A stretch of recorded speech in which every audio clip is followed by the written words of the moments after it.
दोस्तों, किसी ने क्या खूब कहा है कि जिंदगी को बदलने का कोई रिमोट कंट्रोल नहीं होता। अगर आपको अपनी जिंदगी बदलनी है तो उठो, जागो और इसे खुद बदलो। तो दोस्तों, प्रभावशाली होना, लोगों का चहेता होना किसको पसंद नहीं। जब लोग हमें पसंद करते हैं तो इसके कई सारे फायदे भी हैं। जैसे कि आप कभी अकेले नहीं होंगे। आपके किसी काम में हाथ बटाने के लिए आपसे प्यार करने वाले लोग आपके साथ होते हैं, या जैसे आपके लिए लोगों की रजामंदी पाना या उनका समर्थन पाना आसान हो जाता है आपके साथ कोई काम करने में। लेकिन प्रभावशाली होना कोई आसान चीज़ नहीं है। इस वीडियो में हम बात करेंगे उन 7 आदत के बारे में जिन्हें अपनाकर कोई भी साधारण से साधारण व्यक्ति भी एक प्रभावशाली व्यक्ति बन सकता है। और अगर आप इन आदतों को अपने जीवन में अपनाते हैं तो फिर आपको पता भी नहीं चलेगा और आपके आसपास के लोग आपसे प्रभावित होते रहेंगे। आप जहां भी जाएंगे लोग आपके तरफ खींचे चले आएंगे। तो चलिए आज की कहानी शुरू करते हैं। दूर किसी गांव में एक हरीश नाम का लड़का रहता था। वह इस बात से परेशान था कि वह प्रभावी इंसान नहीं है। वह बहुत कोशिश करने के बावजूद भी वह अपनी बातों, अपने काम और अपने स्वभाव से लोगों को प्रभावित नहीं कर पा रहा था। उसकी हार्दिक इच्छा थी कि वह एक ऐसा इंसान बने जिसकी सब बात माने, जिसके साथ सब काम करना चाहे और अपना समय बिताना चाहे। लेकिन उसके साथ सब कुछ उल्टा हो रहा था। ना तो कोई उसके साथ समय बिताना पसंद करता था और ना ही कोई उसकी बातों को गंभीरता से लेता था। कुल मिलाकर लोगों के बीच वह तो वह था, लेकिन हमेशा खुद को अकेला ही महसूस करता। उसके उपस्थित होने या ना होने से किसी को कुछ खास फर्क नहीं पड़ता था। इन सब घटनाओं की वजह से उसका आत्मविश्वास भी दिनों दिन कम होता जा रहा था। अपनी ऐसी हालत को देखकर वह बहुत ही उदास और परेशान रहने लगा। जिस शहर में रिहान रहता था उसी नगर के बाहर एक बौद्ध भिक्षु भी रहते थे। वह बौद्ध भिक्षु अपने अति प्रभावशाली व्यक्तित्व के लिए प्रसिद्ध थे। जो भी उनसे मिलता वह उनसे प्रभावित हो जाता था, बिना उनसे मिले नहीं रह पाते। उनके बात करने का तरीका, उनके हाव भाव और उनका लोगों को समझना और समझाने का तरीका बहुत ही प्रभावी और आकर्षक था। सभी कहते थे कि वह एक बहुत ही प्रभावशाली व्यक्ति हैं, जिनके व्यक्तित्व में ऐसा जादू है जो किसी को भी मोहित कर देता है। एक दिन शाम के समय वह लड़का उदास मन के साथ तालाब के किनारे बैठा हुआ था। तभी उसका एक मित्र उसके पास आता है और कहता है, दोस्त, मुझे तुम्हारी समस्या का हल मिल गया।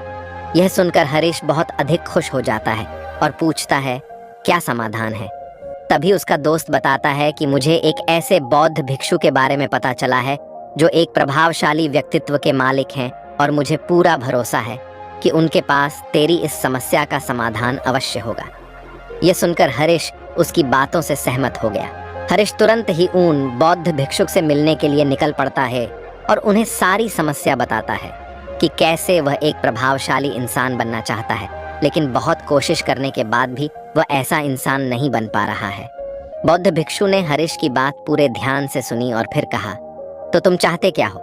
हरीश ने कहा, लोग कहते हैं कि आपका व्यक्तित्व बहुत ही प्रभावशाली है, तो मैं आपकी तरह ही अपना व्यक्तित्व भी प्रभावशाली कैसे बना सकता हूँ?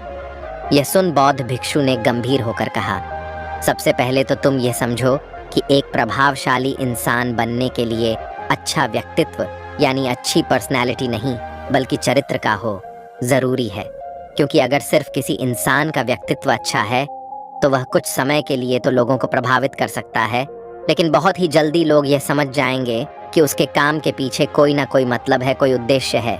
लेकिन अगर तुम्हारा चरित्र अच्छा है तो सभी लोग तुम्हारे साथ रहना पसंद करेंगे और तुम अपने आसपास के लोगों को प्रभावित करते रहोगे और तुम्हें इस बात का पता भी नहीं चलता। लेकिन याद रखना, इसके लिए तुम्हें अंदर से बदलना पड़ेगा। तो क्या तुम एक प्रभावशाली इंसान बनने के लिए खुद को अंदर से बदलने के लिए तैयार हो? लड़के ने कहा, जी महाराज जी, मैं पूरी कोशिश करूंगा। बौद्ध भिक्षु ने कहा, एक प्रभावशाली इंसान के अंदर 7 आदतें होती हैं जो तुम्हें अपनानी पड़ेगी। बौद्ध भिक्षु ने कहना शुरू किया, पहली आदत, सक्रिय यानी प्रोएक्टिव बनो। हमारे आसपास जो कुछ भी होता है हम इसे बदल नहीं सकते, लेकिन इस पर क्या प्रतिक्रिया देना है ये पूरी तरह से हमारे हाथ में है। एक प्रोएक्टिव व्यक्ति बनने का मतलब है कि हमारे आसपास के लोग चाहे जो कुछ भी कहे, लेकिन हमें उससे विचलित नहीं होना है। जब लोग हमारे बारे में कुछ बुरा बोलते हैं तो कमी हमारे अंदर नहीं बल्कि उनके अंदर होती है। वह जो भी नकारात्मक बातें हमारे बारे में बोल रहे होते हैं उससे हमें उनके नकारात्मक नज़रिए का पता चलता है, जिस नज़रिए से वह दुनिया को देख रहे होते हैं। प्रोएक्टिव व्यक्ति होने का मतलब यह भी है कि हम किसी बुरी परिस्थिति से प्रभावित ना हो, फिर चाहे मौसम खराब हो या घर में अचानक कहीं कोई मुसीबत आ जाए। एक प्रोएक्टिव व्यक्ति को कोई फर्क नहीं पड़ता उसकी ज़िंदगी में बुरा वक्त आए या गरीबी, वह हर हाल में खुश रहता है। ऐसा व्यक्ति बुरी से बुरी परिस्थिति में भी बिना कोई शिकायत किए चुपचाप अपना काम करता रहता है और जीवन के सबसे अच्छे दिनों में भी वह बेलगाम नहीं हो जाता, बल्कि तब भी खुद को शांत और स्थिर रखता है। प्रोएक्टिव व्यक्ति का उल्टा होता है प्रतिक्रियाशील व्यक्ति। ऐसा व्यक्ति अपने आसपास के माहौल से बहुत जल्दी प्रभावित हो जाता है। अगर कोई उसकी बुराई करता है तो वह दुखी हो जाता है, अगर कोई उसकी तारीफ करता है तो वह खुश हो जाता है। अगर ऐसे व्यक्ति के साथ कुछ बुरा होता है तो वह खुद भी बुरा बन जाता है। तो अब तुम समझ गए होगे कि प्रतिक्रियाशील व्यक्ति कभी भी एक प्रभावशाली व्यक्ति नहीं बन सकता, क्योंकि उसका नियंत्रण दूसरे के हाथों में होता है। दूसरा व्यक्ति जब भी चाहे तो उसकी बुराई करके या उसको गुस्सा दिलाकर उसे परेशान कर सकता है, जबकि एक प्रोएक्टिव व्यक्ति का नियंत्रण पूरी तरह से उसके अपने हाथों में होता है। उसे कोई भी दुखी या परेशान नहीं कर सकता जब तक कि वह खुद न चाहे। उसे कोई फर्क नहीं पड़ता कि सामने वाला उसके बारे में क्या बोलता है या क्या सोचता है। इसलिए प्रोएक्टिव व्यक्ति एक प्रभावशाली व्यक्ति होता है। तो तुम्हें भी एक प्रोएक्टिव व्यक्ति बने रहना है, ना कि प्रतिक्रियाशील व्यक्ति। दूसरी आदत अंत को ध्यान में रखकर शुरुआत करो। इसका मतलब है कि तुम जब भी कोई बड़ा लक्ष्य बनाओ तो तुम्हें स्पष्ट रूप से पता होना चाहिए कि तुम उसका काम को क्यों कर रहे हो और उसे कैसे पूरा करना है। यानी कि हर काम की शुरुआत में ही तुम्हें उसे करने का कारण और काम को पूरा करने की योजना स्पष्ट रूप से पता होनी चाहिए। और एक बार जब तुमने अपने काम का क्यों और कैसे पता कर लिया तो फिर तुम्हारे रोज के छोटे छोटे काम और उसके परिणाम तुम्हारे लक्ष्य की तरफ होनी चाहिए, तुम्हारी योजना से मेल खाने चाहिए। अगर तुम हर रोज वह नहीं कर रहे हो जो तुम्हारे लक्ष्य के लिए जरूरी है तो तुम कभी भी एक प्रभावशाली व्यक्ति नहीं बन सकते। जैसे कि अगर तुमने अपना वजन कम करने का लक्ष्य निर्धारित किया है और अगर तुम हर रोज मेहनत नहीं कर रहे हो, पसीना नहीं बहा रहे हो, तो इसका मतलब है कि तुम्हारे रोज के काम तुम्हारे लक्ष्य और उसकी योजना से मेल नहीं खा रहे हैं। तुम्हारी कहनी और करनी में अंतर है और इस तरीके से लोग कभी भी तुमसे प्रभावित नहीं होंगे। इसलिए अगर तुम एक प्रभावशाली व्यक्ति बनना चाहते हो तो तुम्हें तुम्हारे काम का कारण और उसे पूरा करने का तरीका स्पष्ट रूप से पता होना चाहिए और साथ ही तुम्हारे विचार और कर्म भी उसके साथ मेल खाने चाहिए। बौद्ध भिक्षु ने आगे कहा, तीसरी आदत, ज़रूरी चीज़ें सबसे पहले करो। एक दिन में हमारे सामने बहुत से काम होते हैं, लेकिन हम हर काम तो नहीं कर सकते। इसलिए हमें अपने सबसे महत्वपूर्ण कामों को सबसे पहले करना चाहिए। लेकिन महत्वपूर्ण काम क्या है? देखो बेटा, महत्वपूर्ण काम वह है जिन्हें हम व्यक्तिगत रूप से सबसे मूल्यवान मानते हैं। सबसे महत्वपूर्ण कामों को सबसे पहले करने का मतलब है कि हम अपना समय और ऊर्जा अपने लक्ष्य और अपने जीवन के लिए सबसे महत्वपूर्ण कामों पर लगा रहे हैं। अब अगर तुम्हारे महत्वपूर्ण काम भी तुमसे पूरे नहीं हो पा रहे हैं तो इसका कारण तुम्हारा अनुशासनहीन होना नहीं, बल्कि यह है कि अब तक तुमने सबसे महत्वपूर्ण कामों को अपने दिल और दिमाग में बिठाया ही नहीं और कभी यह सोचा ही नहीं कि यह काम तुम्हारे लिए सबसे महत्वपूर्ण क्यों है। असल समस्या काम का ज्यादा होना नहीं, बल्कि फालतू कामों को ना नहीं बोल पाने की है।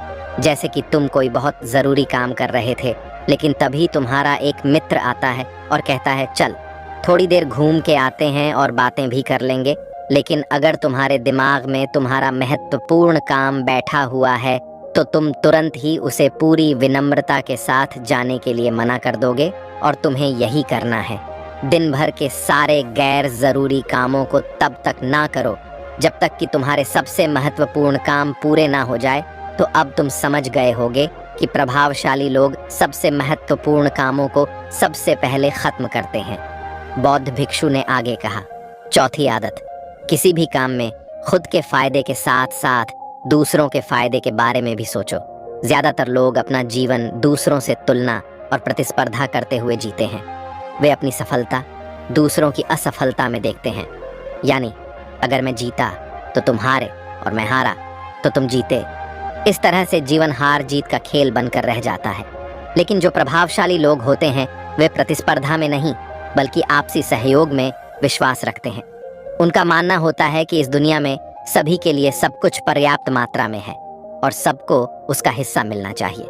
न केवल चीजों के लिए बल्कि आपसी रिश्तों में भी यह नियम लागू करते हैं। जैसे कि जब भी उनका किसी के साथ कोई मतभेद होता है तो वे बात को मन में रखने की बजाय उस इंसान के साथ खुलकर उस बारे में बात करते हैं और कोई बीच का ऐसा रास्ता निकालते हैं जो दोनों के लिए फायदेमंद हो, जिसमें दोनों की जीत हो, ना कि सामने वाला ठगा हुआ महसूस करे।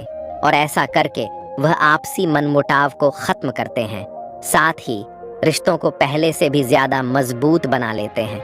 तो अब तुम समझ गए होगी कि प्रभावशाली बनने के लिए तुम्हें खुद के अलावा सामने वाले के फायदे के बारे में भी सोचना होता है। 5वीं आदत, पहले खुद दूसरों को समझने का प्रयास करो, फिर उनसे उम्मीद करो कि वह तुम्हारी बात को समझेंगे। किसी के साथ भी बातचीत करने का सबसे अच्छा तरीका यह है कि सबसे पहले हम यह समझने की कोशिश करें कि आखिर सामने वाला कहना क्या चाहता है।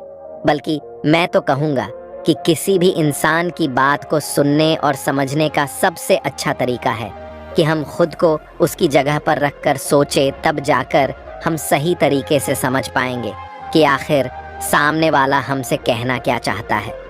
जब हम किसी की बात को ध्यान से सुनते ही नहीं, तब हम उसकी भावनाओं को समझे बिना ही उसे सलाह देने लग जाते हैं। लेकिन जब हम उसे समझने की कोशिश करते हैं, तभी हम जान पाते हैं कि असल में वह इंसान कैसा महसूस कर रहा है।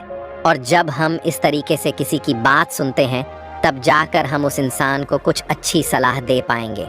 यह सच में उसकी कुछ मदद कर पाएंगे। ज्यादातर लोग बातचीत के दौरान सिर्फ यही कहते रहते हैं कि अगर तुम्हारी जगह में होता तो ऐसा करता, या फिर एक बार मेरी बात मानकर तो देखो।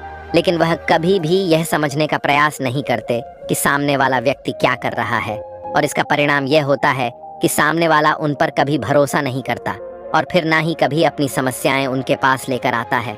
इसलिए अगर तुम सच में किसी की मदद करना चाहते हो तो सबसे पहले उन्हें समझने का प्रयास करो। ऐसा करके तुम उनका विश्वास जीत पाओगे और उन्हें इस बात का भरोसा हो जाएगा कि तुम्हारे काम के पीछे किसी भी प्रकार का कोई लाभ या उद्देश्य नहीं है।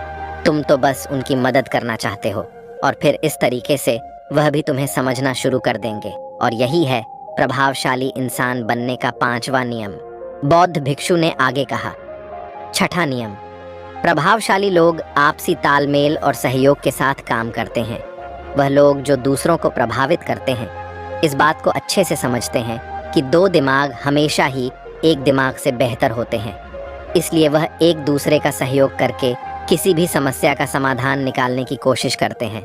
लेकिन इंसानी स्वभाव के कारण आपसे तालमेल बैठाना इतना आसान नहीं होता, क्योंकि सबके अनुभव और दुनिया को देखने का दृष्टिकोण अलग अलग होता है। और प्रभावशाली लोग इस बात को भी समझते हैं। इसीलिए वह एक दूसरे के विचार और दृष्टिकोण को समझने और स्वीकारने का प्रयास करते हैं और आपसी मतभेद को भुलाकर साथ काम करते हैं, क्योंकि वह समझते हैं कि हर इंसान का अपना अनुभव, सोच और विशेषताएं होती हैं। जब अलग अलग खूबियों, अनुभवों और सोच वाले इंसान एक साथ मिलकर काम करते हैं तो उस काम का परिणाम एक इंसान की तुलना में कहीं ज्यादा अच्छा और नया होता है। इसलिए प्रभावशाली लोग अलग अलग सोच रखने वाले लोगों के साथ मिलजुल कर काम करना पसंद करते हैं, ताकि वे नई चीजें सीख सके और कुछ नया और सबसे अलग अनुभव पा सके। बौद्ध भिक्षु ने आगे कहा कि प्रभावशाली लोग अंतिम मदद के लिए खुद को शारीरिक, मानसिक, भावनात्मक और आध्यात्मिक रूप से तरोताजा रखने के लिए रोज कुछ ना कुछ करते हैं। प्रभावशाली लोग इस बात को अच्छे से समझते हैं कि अगर उनके जीवन में कोई सबसे महत्वपूर्ण चीज है तो वह है उनका शरीर और उनका दिमाग, और वह इसे मजबूत और ताजगी से रखने के लिए रोज कुछ नया सीखते और करते हैं। अपने शरीर को मजबूत और स्वस्थ रखने के लिए वे हर रोज कोई ना कोई शारीरिक गतिविधि करते हैं, जैसे कि कसरत या योग अभ्यास करके। अपने दिमाग को नई जानकारी से भरने के लिए वे रोज कुछ नया सीखते हैं या पढ़ते रहते हैं। इसके लिए वे किताबें पढ़ते हैं नए लोगों से बात करते हैं या फिर नई नई जगहों पर घूमने जाते हैं। बहुत सारे लोग प्रभावशाली इसलिए होते हैं क्योंकि वे जीवन भर कुछ ना कुछ सीखते रहते हैं, खुद को नई जानकारी देते रहते हैं और भावनात्मक रूप से खुद को ताजगी से रखने के लिए यह लोग ध्यान या एकांत का सहारा लेते हैं। कई बार खुद के अंदर नयापन लाने के लिए ये लोग खुद को कुछ दिनों के लिए बाहरी दुनिया से काट लेते हैं। इसके अलावा ये लोग आध्यात्मिक रूप से भी सक्रिय होते हैं। इसके लिए ये लोग जिनमें भगवान में आस्था रखते हैं, उनकी पूजा पाठ और आराधना इत्यादि करते हैं। साधारण शब्दों में कहें तो प्रभावशाली लोग लगातार खुद में सुधार लाते रहते हैं और अपने शरीर, मन और आत्मा को तरोताज़ा रखते हैं। और अगर ध्यान से देखा जाए तो सारी आदतों में से यह 7वीं आदत सबसे ज़्यादा ज़रूरी और प्रभावी है, क्योंकि इसके बिना बाकी की 6 आदतें उतनी प्रभावी नहीं रह जाएंगी जितनी उन्हें होनी चाहिए। और कोई भी इंसान कितना भी प्रभावशाली क्यों ना हो, लेकिन अगर वह खुद को शारीरिक, मानसिक, भावनात्मक और आध्यात्मिक रूप से तरोताज़ा नहीं रखता तो धीरे धीरे उसका प्रभाव कम होना शुरू हो जाएगा। तो ये थी एक प्रभावशाली इंसान बनने की 7 आदतें जिन्हें अपनाकर कोई भी इंसान प्रभावशाली बन सकता है। बौद्ध भिक्षु की यह सारी बातें सुनने के बाद अब उस लड़के को भी यह भरोसा हो गया था कि इन 7 आदतों को अपनाने के बाद वह भी एक प्रभावशाली इंसान बन सकता है। इसके लिए उसने उन बौद्ध भिक्षुओं को धन्यवाद किया और खुशी खुशी अपने मित्र के साथ वहां से चला गया। दोस्तों, आपने आज के इस वीडियो से क्या सीखा वह मुझे आप कमेंट में बता सकते हैं। इसी के साथ में उम्मीद है कि आपको आज की यह वीडियो पसंद आई होगी, तो इस वीडियो को उस इंसान को शेयर करें जिससे यह कहानी सुनने की ज़रूरत है और उसी के ठीक बाद चैनल को सब्सक्राइब करें। तो चलिए फिर मिलते हैं ऐसी एक और नई वीडियो में एक नए मैसेज के साथ। तब तक के लिए अपना ख्याल रखें। धन्यवाद और नमो बुद्धाय।